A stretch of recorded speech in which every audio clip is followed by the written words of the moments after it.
여러분, 기적은 일어나죠? 하나님의 기적은 이미 저와 여러분이 시작할 때부터 일어나고 있습니다. 저는 오늘 요한계시록 2장 25절에서 29절의 말씀을 가지고 넷째 교회인 두아데라 교회를 통해서 함께 은혜를 나누려고 합니다. 이 7개 교회는 시대별로 만들어진 교회가 아니라 예수님께서 이 세상에 오신 이후로, 예수님께서 교회를 세운 이후로 이 세상에 예수님께서 다시 오실 그때까지 존재할 7가지 유형의 교회를 여기다 적어놓은 것입니다. 그러니까 우리가 신앙생활하다 보면 똑같은 시대에 살고 있어도 강남에 있는 교회가 다르고, 여러분 저 시골에 있는 교회가 다르고, 또 신도시에 있는 교회의 유형이 다릅니다. 어떤 교회는 부자교회처럼 라오디아 교회가 있는가 하면, 어떤 교회는 필라델피아 교회 같이 아주 적지만 하나님께 충성하는 교회가 있고, 오늘 말씀드릴 두아데라 교회 같은 그런 교회의 유형이 있다고 하는 것입니다. 그래서 이 교회는 7가지 유형, 완벽하게 예수님께서 이 땅에 7가지 유형의 교회를 세우셨는데, 우리가 어떻게 신앙생활을 해야 될 것인가에 대한 지표를, 지침을 내려주고 있는 것이 이 7개의 교회의 유형입니다. 그래서 저와 여러분들이 이 7개의 교회를 살펴보면서 신앙생활을 이렇게 해야 되겠구나, 이렇게 해서는 안 되겠네, 우리가 하나님의 말씀 중심으로 살아가야 되겠구나, 그걸 깨닫고 은혜를 받고 신앙의 힘을 얻고 승리하시기를 주의 이름으로 축원합니다. 이 두아데라 교회는 하나님 앞에 열심과 충성이 있었던 그런 교회였습니다. 하나님께서 이 두아데라 교회에 대해서 굉장히 칭찬하셨습니다. 너희들은 아주 사업을 참 잘하는 사람들이다. 그러니까 선교도 잘하고 구제도 다 잘하고 예수 안에서 그런 것들이 굉장히 활발한 그런 교회였던 것 같습니다. 그러니까 요즘 말하면 선교나 구제뿐만 아니라 사회복지, 여러 가지 양로원도 할 수 있고 고아원도 할 수 있고, 이러한 사업을 아주 번성하게 했던 아름다운 교회죠. 그래서 세상으로부터 아주 칭찬을 받습니다. 교회가 저래야 돼, 저런 교회가 돼야 돼, 그러면서 칭찬을 받는 그런 교회였던 것 같습니다. 또한 그들은 성도 간의 사랑도 있었고 교제도 있는, 사람들 보기에는 부족함이 없는 그런 교회의 모습입니다. 또한 본문에 보니까 믿음도 있고 그 교회 안에서 섬김도 있고, 또한 때로는 인내도 있어서 우리가 외적으로 보기에는 아주 건강한 교회, 부족함이 없는 그런 교회의 모습을 성경에서는 오늘 기록해 놓고 있습니다. 우리 2장 19절 같이 한번 요한계시록 2장 19절 한번 같이 한번 봉독하십시다. 내가 내 사업과 사랑과 믿음과 섬김과 인내를 나누니 내 나중 행위가 처음 것보다 많도다 그랬습니다. 그러니까 이 교회가 점점 성장하고, 그리고 부흥하면서 이들이 하는 모든 교회 사업이 늘어나기 시작했습니다. 처음에는 선교를 했겠죠. 그 다음에 구제 사업을 하기 시작했습니다. 때로는 병원도 지었겠죠. 양로원도 짓고, 이 복지가 활발하게 하면서 사업이 번성하고 창대하게 이루어졌습니다. 뿐만 아니라 그 사업을 하면서 성도 안에 교제도 일어나고 사랑도 많이 일어났습니다. 또한 성도들을 보면 믿음이 없는 것도 아닙니다. 믿음이 아주 신실한 믿음이 있는 사람들이 많았고, 또한 서로 섬김도 있었고 그들에게 인내함도 있었습니다. 그런데 하나님께서 여기에서 하나의 책망하는 것이 있었습니다. 그 책망하는 것은 무엇이었냐? 아주 결정적인 것이었죠. 그것은 이세벨을 너희가 용납하는 것이다, 그렇게 얘기하는 것입니다. 우리 요한계시록 2장 20절, 20절부터 23절 다 같이 한번 읽어봅니다. 그러나 내게 책망할 일이 있노라. 자칭 선지자라는 여자 이세벨을 네가 용납하매니 그가 내 종들을 가르쳐 꾀어 행음하게 하고 우상의 재물을 먹게 하는도다. 또 내가 그에게 회개할 기회를 주었으되 자기의 음행을 회개하고자 하지 아니하였도다. 볼지어다 내가 그를 침상에 던질 터이요 또 그와 더불어 간음하는 자들도 만일 그의 행위를 회개하지 아니하면 큰 환난 가운데 던지고 또 내가 사망으로 그의 자녀들을 죽이리니 모든 교회가 나는 사람의 뜻과 마음을 살피는 자인 줄 알지라. 내가 너희 각 사람의 행위대로 갚아주리라. 그렇게 얘기합니다. 사랑하는 성도 여러분, 이 이세벨의 길이 뭡니까? 그 이세벨의 길이라고 얘기할 때는 아합 왕이 시돈과 도로의 왕이었던 저 시돈과 도로 왕의 딸이었던 이세벨을 아내로 맞이해서 한 이 이스라엘 백성들이 이 나라를 통치했던 그런 시절을 얘기하는 것이죠. 이세벨이라고 하는 사람이 누구냐면 이 거짓 바알 선지자의 딸이다 그런 거예요. 바알 선지자의 딸. 처음에는 그게 몰랐습니다. 아방이 바알과 이 바알의 딸 이세벨을 데리고 왔을 때는 처음에는 몰랐습니다. 시돈과 도로의 교역도 잘 되고 시돈과 도로가 부강한 나라였기 때문에 서로 협조를 하고 그래서 나라가 부강했습니다. 아합의 나라에 굉장히 부강했습니다.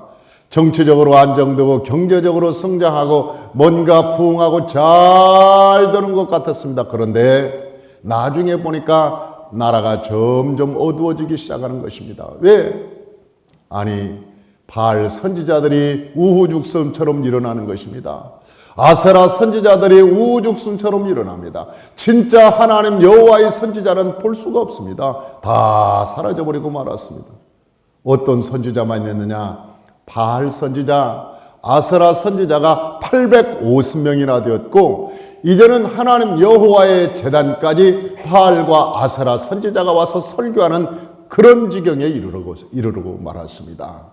그래서 하나님께서 저 엘리야 선지자를 통해서 말씀하시기를 너 바알과 선지자를 섬기면 내가 우로를 내리지 아니하리라. 저 아합에게 가서 말해라. 그렇게 말씀하시는 것이죠. 그 이후로 3년 6개월이나 하늘의 문이 닫히고 우로가 이슬조차도 내리지 않는 재앙이 이스라엘 백성들에게 다가오게 됩니다. 그리고 아합은 나중에 멸망하고 말죠. 이 아합이라고 하는 사람은 하나님께서 결국 데리다가 죽이고 맙니다. 그 이후에 이스라엘 나라는 급격히 타락하고 망하게 되는 것이죠.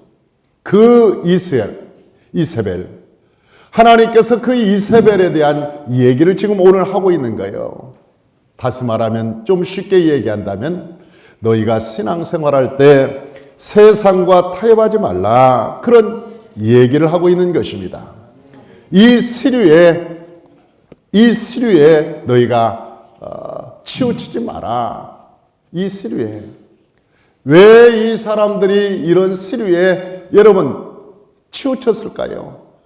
아니 교회도 잘 나오고 여러분 교회에서 사회사업도 잘하고 복지사업도 잘하고 뭔가 성장하는데 왜 그들이 시류에 편승해서 그냥 따라갔을까요?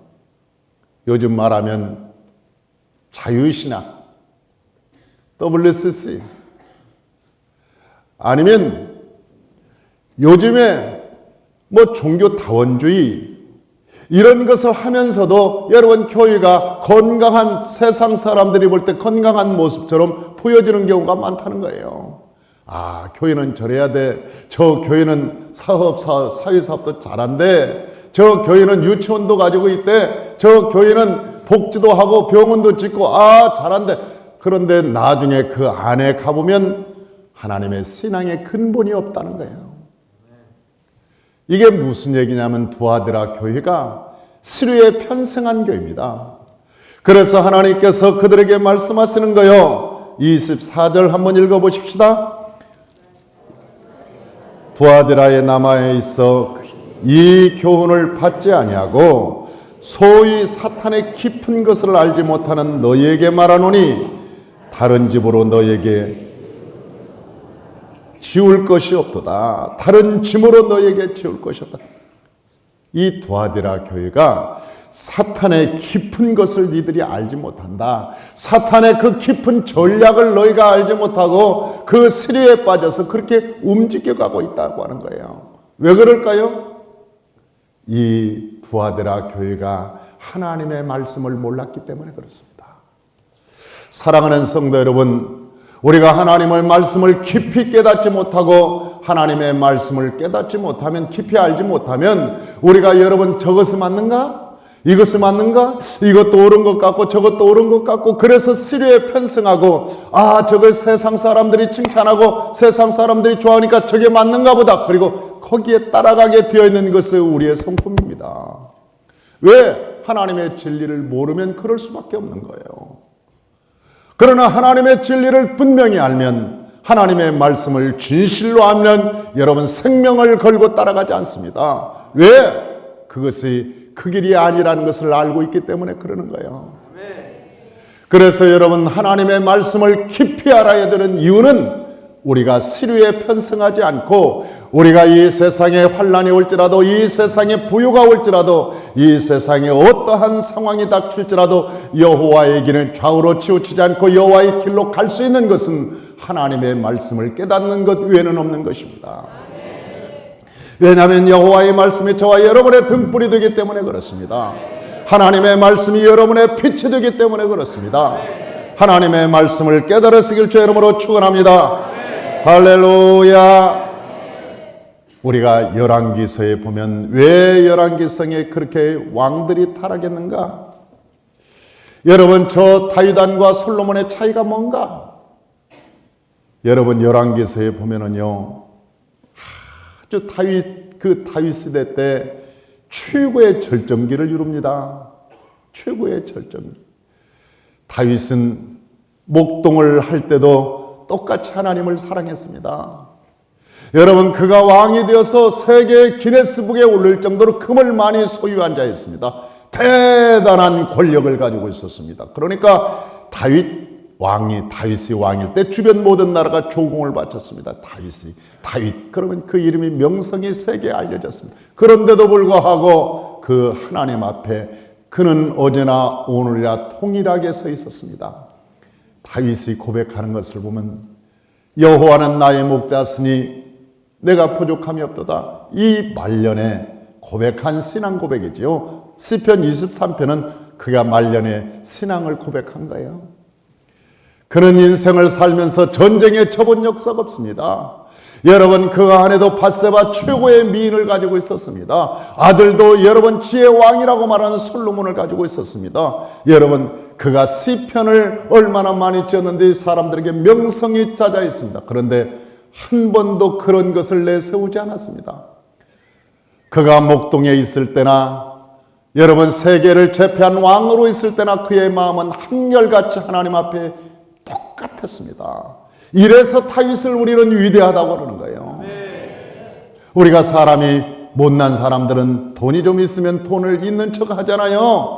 우리가 여러분 조금 잘났으면 잘 나가는 척 하잖아요. 우리가 조금 못나면 또 못난 척하고 자존심이 상하고 뭐 비굴해지고 사람이 마음이 낮아지고 사람이 환경에 따라서 마음이 들쑥날쑥 하잖아요.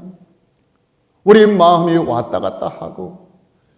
그런데 하나님 앞에 성령으로 충만한 사람, 하나님의 사람은 여러분 언제나 변함이 없다는 거예요. 여호와는 나의 목자시니 나는 그 말 속에 위대한 고백이 있다고 생각하는 거예요. 그가 아무리 돈을 많이 가지고 있어도, 권세가 아무리 높을지라도, 자기의 힘으로 모든 것을 할 수 있어도 여러분 다윗은 늘 기도했습니다. 사람이 자기 힘으로 할 수 있으면 기도하지 않습니다. 왜? 내 힘으로 할 수 있으니까, 돈으로 할 수 있으니까, 능력으로 할 수 있으니까. 내 권력을 가지고 있으니까 기도하지 않습니다. 그것이 더 편하니까. 그러나 다윗이라고 하는 사람은요, 권력을 가지고 있어도, 능력, 힘을 가지고 있어도 늘 성령의 통제를 받았습니다. 자기의 마음대로 하지 않고 성령의 통제를 받으며 사는 삶, 이것이 하나님 앞에 존귀한 삶이라고 하는 거예요. 사랑하는 성도 여러분, 저와 여러분이 다윗과 같이 하나님 앞에 성령으로 통제받는 삶을 살아가시기를 주의 이름으로 축원합니다. 그래서 그런 눈물로 기도하면서 기도하기를 뭐라고 하냐? 성령이여, 성신이여 내게서 떠나지 마소서. 성신이여 내게서 떠나지 마소서. 아, 하나님, 이 권력이 내게 떠나지 마소서. 그렇게 기도해 본 적은 없어요. 하나님 아버지, 내가 가난하게 하지 마소서. 그렇게 기도한 적도 없어요. 성신이여 내게 떠나지 마소서. 내가 영원히 성령의 통제를 받고 싶습니다. 이게 하나님의 사람이잖아요. 그런데 저 솔로몬이라고 하는 사람은 조금 아버지로부터 영화를 받고 그러니까 지 맘대로 사는 거예요. 자기가 하고 싶은 대로. 성령의 통제는 무슨 통제? 애굽의 여인이 이쁘면 데려다 살고, 여러분 세상에 저 스돈과 두로의 아름다운 여인이 있으면 데려다 살고, 블레셋 사람이 데리면 지 마음대로 데려다 살고 지 마음대로 하는 것이죠. 사람이 하나님 마음대로 사느냐, 성령의 통제를 받느냐, 아니면 내 마음대로 내 뜻대로 사느냐는, 여러분 그게 영적인 사람이냐 육의 사람이냐가 결정되는 거 아닙니까? 이 두아디라 사람들이 왜 시루에 편승했냐? 하나님의 성령이 없었기 때문에, 그가 하나님의 말씀이 없었기 때문에 시루에 편승하고 살았다. 그래서 하나님께서는 뭐라고 말씀하시나? 너희의 자녀가 사망으로 내가 내어버리리라. 내가 너희의 자녀를 내가 사망으로 데려가리라. 다시 말하면 제 2세대가 없어지리라. 너희의 자녀 가운데 신앙이 사라지리라 그러는 거예요. 여러분 그렇게 살면 우리의 후대에 우리의 자녀가 신앙이 없어지는 거예요. 하나님을 섬기는 것을 배우지 못했습니다. 하나님을 어떻게 섬기는가를 알지 못하기 때문에 우리의 자녀가 하나님을 온전히 섬길 수가 없는 거예요. 우리가 모세오경을 하는 이유가, 주일날 여러분 우리가 말씀을 끝나고 3시간씩 훈련받는 이유가 어디가 있느냐? 하나님의 말씀을 깨닫기 위함인 것입니다. 열왕기에서 보면 제일 먼저 하나님의 절기가 사라지기 시작합니다. 이 절기가 사라지고 두 번째는 예배가 무너지기 시작합니다. 그리고 예배가 무너지니까 선지자들을 핍박하기 시작합니다. 또한 선지자가 핍박하니까 선지자들이 숨어버리기 시작하는 거예요. 그리고 여호와의 말씀이 사라졌어요. 교회는 있는데 여러분 선지자가 없습니다. 예배가 없습니다. 절기가 세워지지 않습니다. 이 연초가 돌아오면 하나님 성전에 모여서 하나님께 예배드리고 이 나라와 민족을 위해서 기도하고 우리의 신앙을 점검해야 되는데 그런 것들이 다 사라져버렸어요. 옛날에는 20하루 하는 것이 일반적인 은혜였습니다. 여러분 이 한국교회가요, 성령 충만하고 은혜 충만할 때는 20하루 모든 우리나라의 교회가 20하루씩 예배를 드렸습니다. 새벽에. 그런데 어느 날부터 점점 사라지더니 요즘은 7일 예배 드리는데도 그렇게 많지 않아요. 3일 예배 드리고 말고. 그 예배가 점점 줄어가는 거예요. 점점 줄어가는 거예요. 철야 예배도 이제는 그만두자. 이렇게 바쁜 세상에 무슨 철야 예배냐. 그리고 철야 예배를 안 드리는 교회도 꽤 많습니다. 그러니까 우리가 처음에는 절기가 사라지고 그 다음에 예배가 사라지고 그 다음에는 하나님의 영적인 주의 종들이 없어지기 시작하는 거예요. 그리고 나면 하나님의 말씀이 희미해지고 하나님의 말씀이 내려오질 않는 거예요. 그때부터 교회가 타락하고 나라가 망하기 시작하는 것이죠. 두아디라, 교회에게 하나님께서 그렇게 말씀하셨습니다. 그런데 하나님께서 뭐라고 말씀하시느냐? 이기는 자, 그럼에도 불구하고 시대가 그럼에도 불구하고 너희가 사는 시대가 그럼에도 불구하고 너희가 예배를 회복하고 절기를 회복하고 할렐루야. 우리가 휴일날 여러분, 우리가 공휴일날, 국가에서 내려준 공휴일날 우리가 전 성도가 모여서 여호와의 말씀을 아침부터 오후까지 계속 말씀을 우리가 묵상하고, 여러분 기도하고, 우리가 말씀을 봉독하고, 우리가 말씀을 깨달아가고, 그렇게 하려고 하는 이유는 이 세대가 변해가고 있기 때문에 몸부림을 치는 거예요. 여러분, 이 시대의 교회가 시류에 따라서 타락해 가기 때문에 몸부림을 치는 거예요. 어떻게 하든지 하나님의 말씀을 붙들고 이겨보려고 하는 거예요. 사랑하는 성도 여러분, 목자는 딱 하나입니다. 하나의 소원이 무엇이냐? 그건 성도의 생명을 살리는 거예요. 성도의 생명을 살리는 것, 그 이상도 이하도 없는 거예요. 목자의 유일한 소망이 하나가 있다면 그것은 내가 대접받는 거요. 목자가 그걸 원하는지 아세요? No. 여러분, 목자가 무슨 잘 사는 것을 원하는지 아세요? 그건 의미 없는 거예요. 우리의 소망이 하늘에 있고 우리의 시민권이 여호와께 있는데, 여러분, 우리의 소망이 단 한 가지가 있다면 그것은 성도들이 생명을 얻는 겁니다. 성도들이 생명을 얻고 천국에 가는 것입니다. 그리고 그 천국에서 예수님한테 칭찬받는 것입니다. 그것 위에 더한 것도 없고 더 덜한 것도 없어요. 그런데 하나님께서 뭐라고 얘기했냐? 그런 시대에 살 때 너희가 하나님의 말씀을 잘 지키고, 25절, 2장 25절, 우리 25절에서 28절 다 같이요. 다만 너희에게 있는 것을 내가 올 때까지 굳게 잡으라. 이기는 자와 끝까지 내 일을 지키는 그에게 만국을 다스리는 권세를 주리니 그가 철장을 가지고 그들을 다스려 질그럽게 뜨는 것 같이 하리라. 나도 내 아버지께 받은 것이 그리하니라. 할렐루야. 하나님께서 우리에게 약속하신 것이 있습니다. 그것은 바로 너희가 철장 권세를 주리라. 내가 너에게 철장 권세를 줄 것이라고 얘기하는 거예요.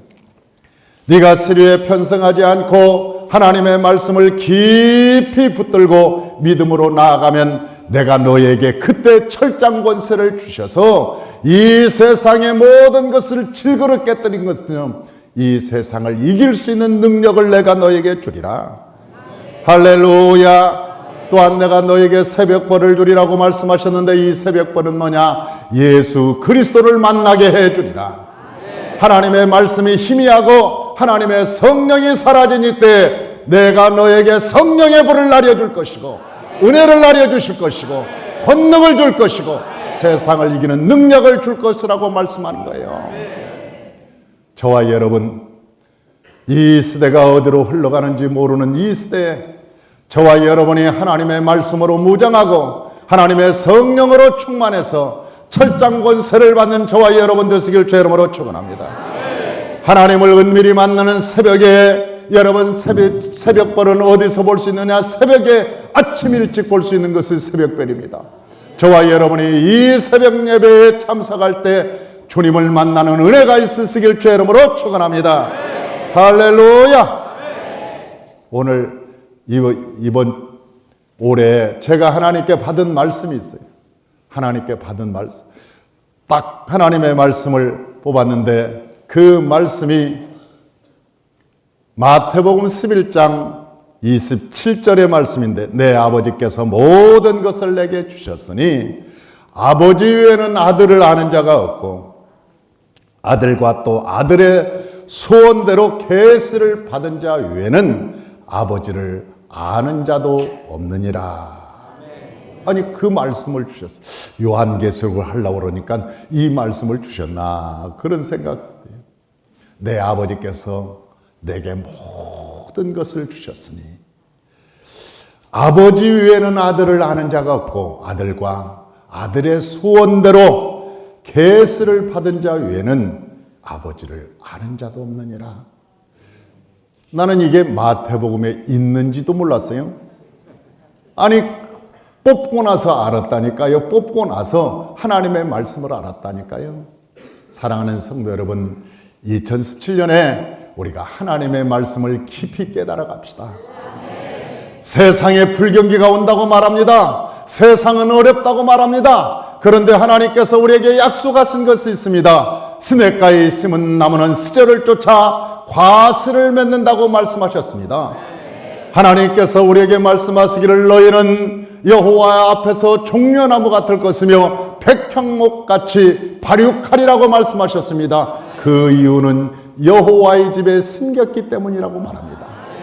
하나님 말씀, 성령으로 충만한 사람은 이 세상에 불경기가 올지라도 환경과 상황이 어떻게 될지라도 하나님이 우리와 함께함으로 반드시 승리할 걸 믿습니다. 할렐루야. 저와 여러분이 하나님의 말씀으로 2017년을 승리하시기를 주의 이름으로 축원합니다. 기도하겠습니다.